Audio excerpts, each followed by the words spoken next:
گویا وہ ظلم کرے گا اور وہ ظلم پہ قادر ہو گیا۔ حالانکہ قدرت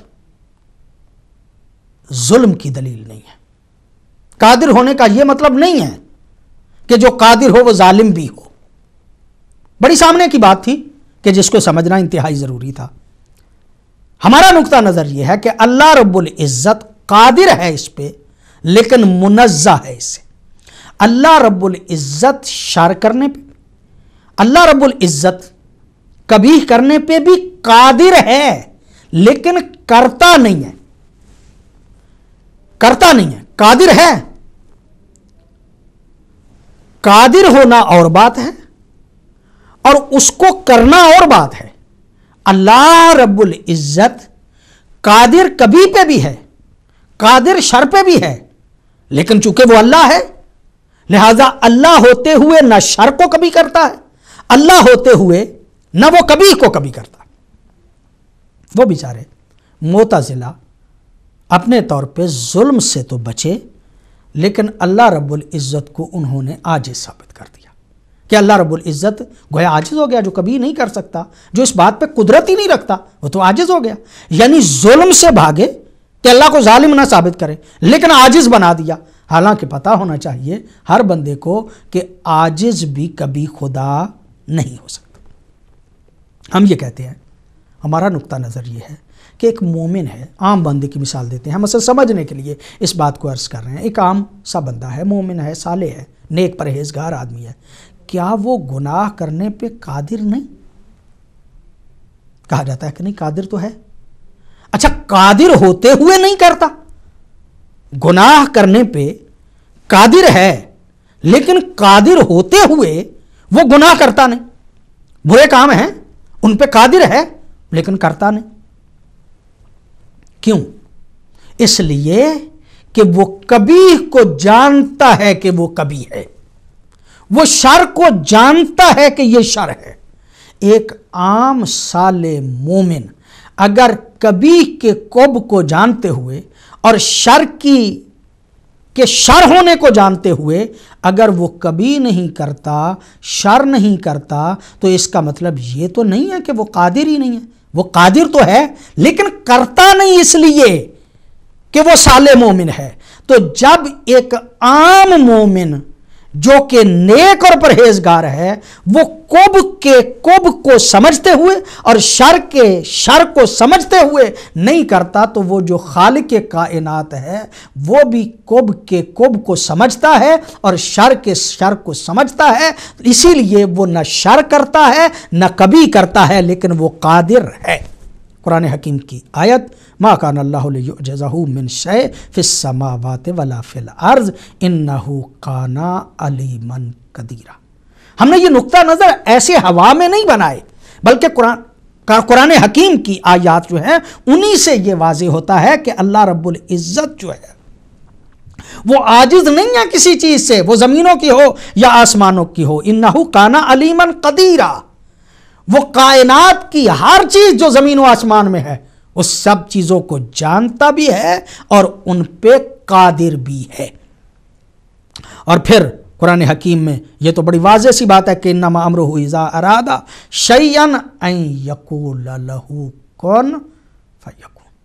اللہ رب العزت جب کسی امر کا ارادہ کرتا ہے، کسی چیز کا ارادہ کرتا ہے، اس کا امر یہ ہے کہ جب وہ کسی چیز کا ارادہ کرتا ہے تو اس کو کہتا ہے کن فیکون۔ وہ کن کہتا ہے، ہر چیز ہو جاتی ہے۔ کائنات کی ہر چیز پہ وہ خالق حقیقی قادر ہے۔ چلیے، یہاں تک تو معتزلہ کی بات تھی۔ دوسرا مکتبہ فکر کہ جو عموماً اس وقت ملت اسلامیہ کا بہت بڑا طبقہ ہے، وہ اسی اشاعرہ علم کلام میں اشاعرہ کے نقطہ نظر سے ان کا تعلق ہے۔ وہ کہتے ہیں کہ اللہ رب العزت قادر ہے، تو جب وہ قادر ہے تو وہ شر بھی کرتا ہے۔ معروف جملہ ہے، ہم اس کو علمی اصطلاح میں صرف جو ہے وہ عرض کر کے آگے گزرنا چاہتے ہیں۔ والقدر خیر ہی و شر ہی من اللہ تعالی، یعنی جو تقدیر خیر کی ہوتی ہے یا تقدیر شر کی ہوتی ہے وہ اللہ رب العزت ہی کی طرف سے ہے۔ اب ظاہر ہے پڑھے لکھے لوگ ہیں، سمجھدار ہیں، ایسے تو نہیں کہ ایسے ہی جو ہے وہ فضول بات کرتی گئی ہو، نہیں، ظاہر ہے کہ ان کے پاس اس کے دلائل ہیں۔ کیوں؟ اس لیے کہ وہ شر پہ قادر بھی ہے اور کرتا بھی ہے۔ وہ یقینی بات ہے، وہ کہتے ہیں کہ جو کام ہوتا ہے اگر ہم یہ کہیں کہ شر ہوا ہے اور وہ کسی اور نے کیا ہے، اللہ نے نہیں، یعنی اللہ کی طرف سے نہیں بلکہ کسی اور کی طرف سے ہے، تو اس کا مطلب یہ کہ اللہ کے افعال میں اس کا کوئی شریک ہو گیا۔ ماننا پڑے گا کہ ایک جو ہے وہ خیر کر رہا ہے اور دوسرا جو ہے وہ شر کر رہا ہے، لہذا اس شر کی نسبت بھی اللہ ہی کی طرف دے دی گئی تاکہ شرک سے بچا جائے۔ بنیادی طور پہ یہ جو نقطہ نظر بنایا گیا اس کی بنیادی وجہ یہ تھی کہ وہ شریک باری تعالیٰ سے بچنا چاہتے تھے۔ شر کی نسبت جو دی گئی کہ وہ شر بھی کرتا ہے، اس کی وجہ یہ کہ جو کچھ بھی اس کائنات میں ہوتا ہے وہ کسی نہ کسی طرف سے تو ہوتا ہے۔ اگر وہ اللہ کی طرف سے نہیں کوئی اور ہے تو اس کا مطلب یہ کہ کوئی نہ کوئی اس کے ساتھ شریک ہو گیا۔ گویا شرک سے بچنے کے لیے شر کی نسبت اللہ رب العزت کی طرف دے دی گئی، حالانکہ بنیادی طور پہ وہ ظلم کے قائل ہو گئے۔ اگر ہم یہ کہیں کہ اللہ شر کرتا ہے تو جو شر کرے وہ ظالم ہوتا ہے، یعنی شرک سے بچتے ہوئے ظلم کی طرف متوجہ ہو گئے، ایک سے بچے ہیں اور دوسرے کام میں پڑ گئے۔ یہ تو کہہ دیا کہ وہ قادر ہے اور یہ تو کہہ دیا کہ یہ تو ثابت کر دیا کہ اس کا کوئی شریک نہیں ہے، وہ سارے کام وہی کرتا ہے، اس کے ساتھ کوئی اور نہیں ہے، لیکن جو اس کا نتیجہ نکلا وہ یہ نتیجہ نکلا کہ اللہ رب العزت کو ظالم جو ہے وہ بنا دیا، کیونکہ شر کرنے والا ظالم ہوتا ہے، اور ظلم کی نسبت اللہ کی طرف دینا یہ بھی درست نہیں ہے۔ اللہ رب العزت کے افعال میں نہ قب ہے اور اللہ رب العزت کے افعال میں نہ شر ہے، نہ وہ شر کرتا ہے نہ وہ کبھی کرتا ہے۔ ابھی ہم نے معتزلہ کے حوالے سے بھی اس بات کو عرض کیا، اور یہ کہ اللہ قب بھی نہیں کرتا، اللہ جو ہے وہ شر بھی نہیں کرتا، یہ اس کی قدرت اور علم کے منافی بھی نہیں ہے۔ یعنی یہ کہہ دیا جائے کہ اللہ کبھی نہیں کرتا اور اللہ شر نہیں کرتا، اس کا یہ کہیں مطلب نہیں ہے کہ وہ قادر نہیں رہتا یا وہ اس کا علم نہیں ہے یا اس کی حکمت جو ہے اس کے منافی ہے۔ یقیناً اس کو علم ہے اور اس کی حکمت کے عین مطابق ہے۔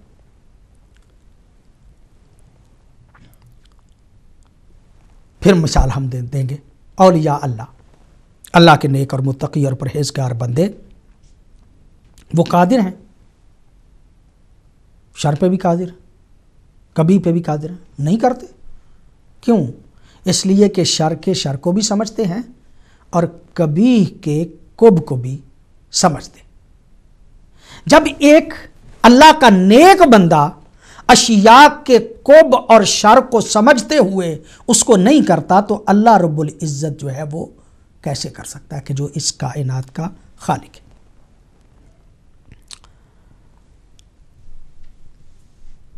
سرکار حضرت امام جعفر صادق علیہ الصلاۃ والسلام سے ایک روایت ہم آپ کی خدمت میں عرض کرنا چاہتے ہیں، لیکن یہاں پہ رک کے یہ بات عرض کریں کہ اللہ رب العزت قادر ہے، اللہ رب العزت نہ کبھی کرتا ہے، اللہ رب العزت نہ شر کرتا ہے، اس کی طرف نسبت نہیں دی جا سکتی۔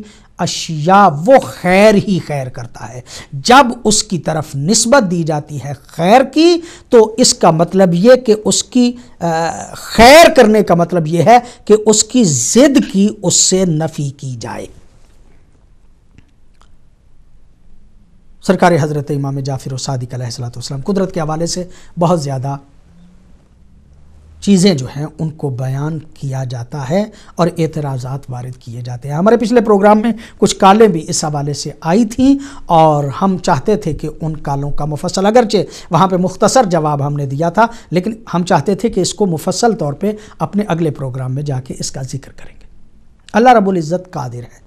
اعتراض کر دیا جاتا ہے کہ اگر اللہ رب العزت قادر ہے تو کیا وہ اجتماع النقیضین پہ بھی قادر ہے؟ مثلا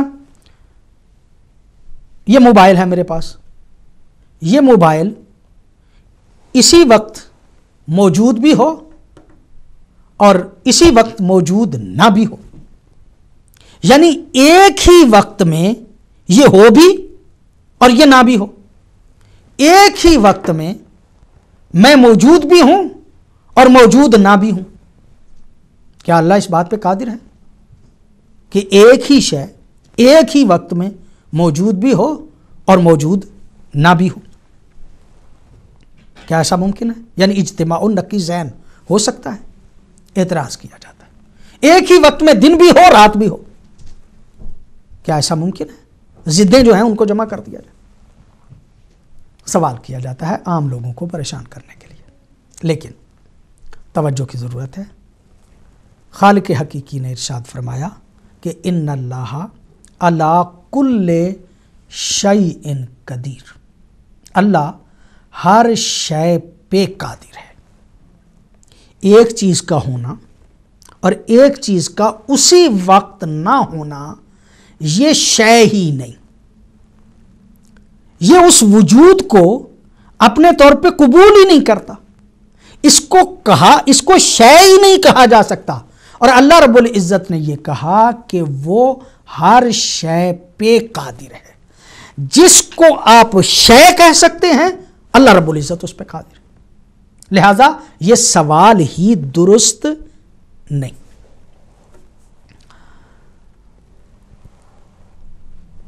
سرکار حضرت امام جعفر صادق علیہ الصلوۃ والسلام کی اس روایت کو بیان کرنے سے پہلے ہی یہ چند جملے آپ کی خدمت میں عرض کرنا چاہ رہا ہوں۔ علمی اصطلاح میں اسے کہا جائے تو یوں کہا جائے گا کہ ایک محال ذاتی ہوتا ہے اور ایک وہ ہے کہ جو ذاتی طور پہ تو محال نہیں ہے لیکن اسباب کے فراہم نہ ہونے کی وجہ سے وہ محال ہے۔ وہ کہ جو اسباب کے نہ ہونے کی وجہ سے محال ہو، ظاہر سی بات ہے کہ اس کو شے بنایا جا سکتا ہے، عدم سے وجود میں اسے لایا جا سکتا ہے، اسباب فراہم کیے جا سکتے ہیں۔ خالق حقیقی ان چیزوں پہ قادر ہے، لیکن جو محال ذاتی ہے، جو ممکن ہی نہیں، ہو ہی نہیں سکتا، اس کی ذات میں ہونا ہے ہی نہیں ہے، اس سے قدرت کا تعلق نہیں ہوتا۔ سرکار وہ بات کہ جس کو بار بار ہم آگے لے کے جا رہے ہیں، سرکار حضرت امام جعفر صادق علیہ الصلوۃ والسلام سے یہ روایت کہ ان ابلیس قال لعیسی ابن مریم، ابلیس آیا عیسی ابن مریم کے پاس اور آ کے کہا ایقدر ربک علی ان یدخل الارض فی بیضۃ، اے عیسیٰ تم کہتے ہو کہ اللہ قادر ہے، اگر تمہارا رب قادر ہے تو کیا وہ اس بات پہ قادر ہے کہ پوری کائنات کو، اس زمین کو ایک انڈے میں داخل کر دے، اس طرح سے کہ نہ انڈا بڑا ہو اور نہ کائنات چھوٹی ہو؟ کیا تمہارا اللہ اس بات پہ قادر ہے؟ فقال عیسیٰ، حضرت عیسیٰ نے ابلیس کو جواب دیا، وَيْلَكَ إِنَّ اللَّهَ تَعَالَى لَا يُوصَفُ بِعِجْزٍ، اللہ رب العزت کو عاجز تو نہیں کہا جا سکتا۔ جواب حضرت عیسیٰ نے دیا ابلیس کو، تو چاہتا ہے کہ اللہ کو عاجز کہے؟ اللہ کی صفت عاجز نہیں ہے، عاجز اللہ نہیں ہوتا، اور وہ اللہ جس نے اس کائنات کو بنایا ہے، اس زمین کو پھیلایا ہے، اور وہ بندہ کہ جو اس انڈے کے بنانے پہ قادر ہے، وہ یقینی طور پہ بھی اس بات پہ قادر ہے۔ ابلیس چلا گیا، سرکار حضرت امام جعفر الصادق علیہ الصلوۃ والسلام ارشاد فرماتے ہیں، دوبارہ جب حضرت امیر المومنین کا دور آیا تو پھر ابلیس حضرت علی کے سامنے آیا اور آ کے کہا، حال یقدر ربک ان یدخل الدنیا فی بیضۃ من غیر ان تصغر الدنیا او تکبر البیضہ۔ یا علی تم بتاؤ، تم بھی کہتے ہو کہ تمہارا رب قادر ہے، اگر تمہارا رب قادر ہے تو کیا وہ اس بات پہ بھی قادر ہے کہ کائنات کو انڈے میں بند کر دے اس طرح سے کہ نہ انڈا بڑا ہو نہ کائنات چھوٹی ہو؟ سرکار نے ارشاد فرمایا کہ یہ محال ذاتی ہے، اللہ کو عاجز کے ساتھ نسبت نہیں دی جا سکتی۔ وہی جواب کہ جو حضرت عیسیٰ نے دیا تھا، حضرت نے بھی دیا کہ اللہ تبارک و تعالی لا ينسب الی العجز، اللہ رب العزت کو عاجز تو نہیں کہا جا سکتا۔ والذی سالتانی، لیکن وہ چیز جو تو نے پوچھی ہے وہ اس کی مثال سرکار نے ایک دے کے اس کو سمجھانے کی کوشش کی کہ جس مثال کو تو نے کہا ہے اس کی تمثیل میں دے سکتا ہوں، ورنہ یہ ایسا کام ہے کہ جس کا ذاتاً ہونا جو ہے وہ درست نہیں ہے، لیکن اس کی مثال جو ہے وہ سمجھا سکتا ہوں میں کہ جب اللہ رب العزت بہت چھوٹی سی آنکھ کی دیری میں جب بندہ دیکھتا ہے تو اتنے بڑے منظر کو سمو سکتا ہے، تو اللہ رب العزت اتنے بڑے انڈے میں کائنات کو نہیں بند کر سکتا۔ اور پھر کہا گیا وَتَمْثِيلُ بِدُخُولِ الدُّنْيَا فِي الْبَيْضَاءِ فَهُوَ لِحُكْمِ ذِكْرِنَا فِي مَصَابِيحَ الْأَنْوَارِ۔ اور پھر ارشاد فرمایا کہ جب یہ ایک مختصر سی دھیری میں اتنا بڑا منظر جو ہے وہ آ سکتا ہے، تو انڈا تو پھر بڑا ہے، انڈے میں تو بہت زیادہ چیزوں کو سمویا جا سکتا ہے۔ البتہ جو تو نے کہا وہ اس طرح سے نہیں ہو سکتا کہ انڈا بھی اتنا ہی رہے اور کائنات جو ہے وہ بھی اتنی ہی رہے اور اس کو اس میں سمو دیا جائے۔ دوسری صفت خالق حقیقی کی جس کو ہم آج آپ کی خدمت عالیہ میں عرض کرنا چاہتے ہیں وہ یہ ہے کہ اللہ تعالیٰ اپنے افعال میں با اختیار ہے۔ خالق حقیقی مجبور نہیں ہے، خالق حقیقی اپنے افعال میں یہ نہیں ہے کہ اس سے خود بخود ہوتے جا رہے ہیں، نہیں، وہ پوری طرح سے مختار ہے، وہ پوری طرح ارادے سے کرتا ہے۔ وہ چاہے تو کرے، چاہے تو نہ کرے، اسے کسی نے مجبور نہیں کیا کہ ضرور یہ کام کرے ہی، اور ایسا نہیں ہے کہ اس سے یہ کام ہونا ہی ہونا ہے، وہ مضطر نہیں ہے۔ بعض اوقات یہ جملے کہہ دیے جاتے ہیں کہ اللہ مجبور تھا اس کام کرنے پہ، اللہ مجبور تھا، اگر اسے نہ پیدا کرتا تو کیا کرتا۔ یہ جملے درست نہیں ہیں۔ اللہ رب العزت کسی کام میں بھی مضطر نہیں ہے، اللہ رب العزت کسی کے پیدا کرنے پہ مجبور نہیں تھا۔ اللہ رب العزت کی طرف مجبور ہونے کی نسبت دینا غلط ہے۔ مثلا سمجھانے کے لیے کہا گیا، پہلے بھی ہم نے اس بات کو عرض کیا، جس طرح آگ ہے، آگ کے لیے جلانا ضروری ہے، آگ ہو اور جلائے نہ، ایسا ممکن نہیں ہے۔